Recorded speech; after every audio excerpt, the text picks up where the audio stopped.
Hi, I'm Mr. A. Are you confused about foiling with radicals? Then you're in the right place. Let's get started. In a previous video, you might recall that we distributed with single radicals. Today, let's look at examples where we have to foil with radicals.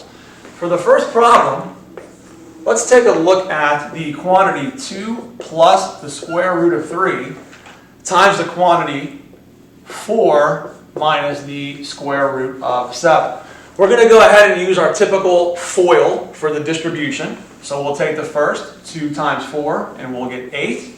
Then we'll take the outer, we'll do 2 times the negative square root of 7 to get minus 2 square roots of 7. The inner part would of course be plus 4 square roots of 3. And finally, we would be able to do the last part, the positive square root of 3 times the negative square root of 7 to get the negative square root of 21.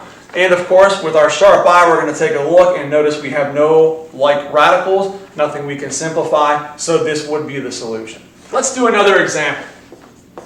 For this example, let's look at the quantity 3 minus the square root of 2 times the quantity 2 square roots of 6 plus the square root of 3.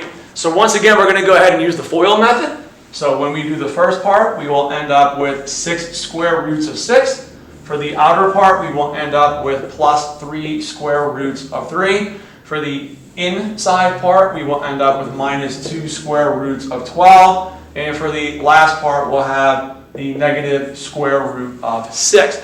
Once again, with our sharp eye, we notice that we can reduce right here. So that would reduce to the following. So we would have 6 square roots of 6 plus 3 square roots of 3 minus 4 square roots of 3 minus the square root of 6. And for one last piece of this, we have to combine like terms. So we notice that we have 6 square roots of 6 minus the square root of 6 will leave us with 5 square roots of 6.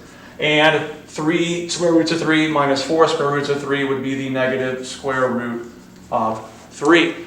So at this time, we're going to do 2 try problems to practice on your own. So let's look at the first one. So for this problem, I'd like you all to try the quantity 8 plus the square root of 7 times the quantity 6 minus 2 square roots of 7. And go ahead and pause the video. And when you're ready, you can go ahead and check your solution. Okay, so the solution to this would be 34 minus 10 square roots of 7. Let's go ahead and do one more try so you can practice this procedure.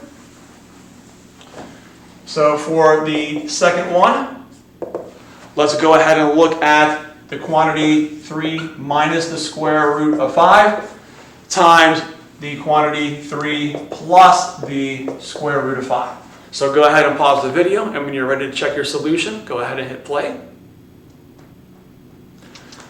All right, so did you end up with a solution of 4? Did you notice anything particularly interesting about that? If you did, you can certainly check out the next video, which will explain a little bit this in a little bit further detail. So if you were confused about foiling with radicals, I hope you find yourself in the right place.